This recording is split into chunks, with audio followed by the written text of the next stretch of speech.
So you're thinking about switching careers. You want something that's creative, in demand, and actually rewarding. Well, you're in the right place. We're going to lay out a clear, step-by-step roadmap to becoming a web developer. It might seem like a huge mountain to climb right now, but we're going to break it down into totally manageable steps. Let's get started building your future. All right, let's just start with a number that usually gets everyone's attention, $81,000. That's the average salary for a web developer here in the US, which is way more than the national average. So yeah, right out of the gate, we're talking about a field with a pretty serious financial upside. But honestly, the money is only part of the story. The truth is, the perks go way beyond your bank account. I mean, developers are always in high demand. It's a field where you're constantly learning new things, being creative, and actually innovating. Plus, you get these incredible lifestyle benefits, right? Like flexible schedules, the option to work completely remotely, and you can even go off and start your own thing. It's one of those rare careers that gives you both stability and a whole lot of freedom. Okay, so where do you begin this whole quest? Well, every great adventure starts with gearing up. This first part is all about forging the essential tools and skills you're going to need before you even think about writing a single line of professional code. Here are your first 3 milestones, and trust me, these are absolutely non-negotiable. First, you just got to understand how the internet itself actually works. The basics like HTTP, DNS, all that stuff. Then, you're going to learn a super important tool called Git. And finally, you'll dive in and master the 3 core languages of the web: HTML, CSS, and JavaScript. So what on earth is Git? It's what we call a version control system. The easiest way to think about it is like a time machine for your code. It keeps a record of every single change you make, so if you break something, and you will break something, you can just roll back to a version that worked. More importantly, it's how developer teams work together without stepping on each other's toes. That's why you learn this first. It sets you up to work like a pro from day one. And now for the main event.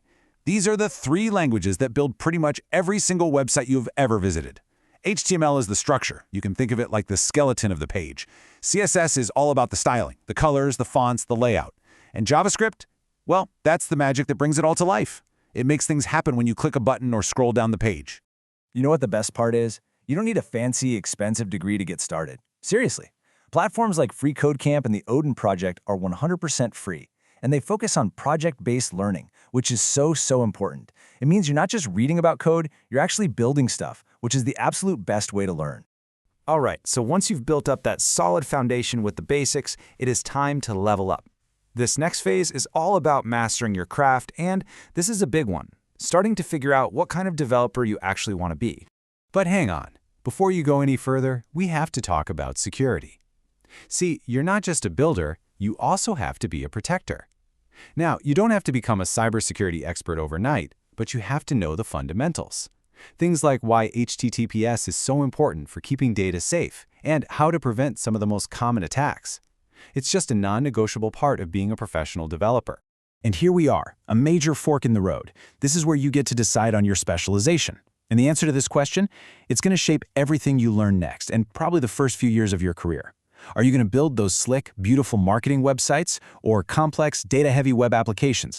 Let's break down these 2 main paths. On one side, you've got static sites. Think of your typical business website, a blog, maybe some documentation. They're way simpler to build, they load super fast, and they're generally more secure. Then you have dynamic sites. These are the big, interactive web applications, like social media feeds or online shopping carts. They're much more complex, but they're also incredibly powerful. This chart makes that choice even clearer. Look, if building those fast, content-focused sites sounds awesome to you, you're going to learn tools like static site generators and UI frameworks. But if you're drawn to those complex, interactive apps, you're going to need to dive into server-side languages, think Python, and figure out how databases work to handle all that user data. This is your guide for picking the right tools for the job you want. Okay, you've learned the skills, you've chosen your path. Now it's time for the final trial. The single most important thing that will take you from being a learner to a professional: building your portfolio. Just let that sink in for a second.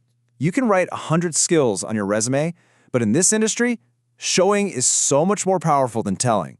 Your portfolio is the actual, tangible proof that you can do the work.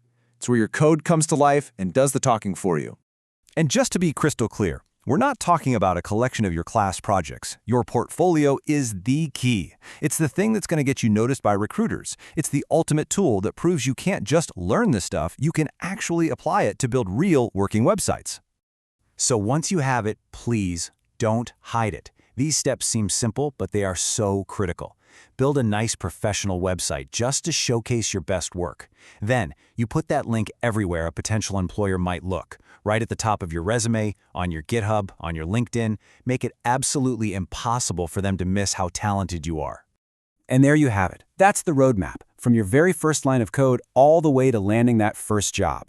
The path is clear, and the tools are all out there for you. Just remember, this isn't just a job. It's really a commitment to being a lifelong learner in a field that is always changing and growing. Okay, let's just recap your action plan real quick. Number 1, master the fundamentals.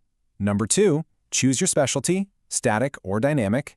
Number 3, and this is the big one, build. Always be making projects for your portfolio.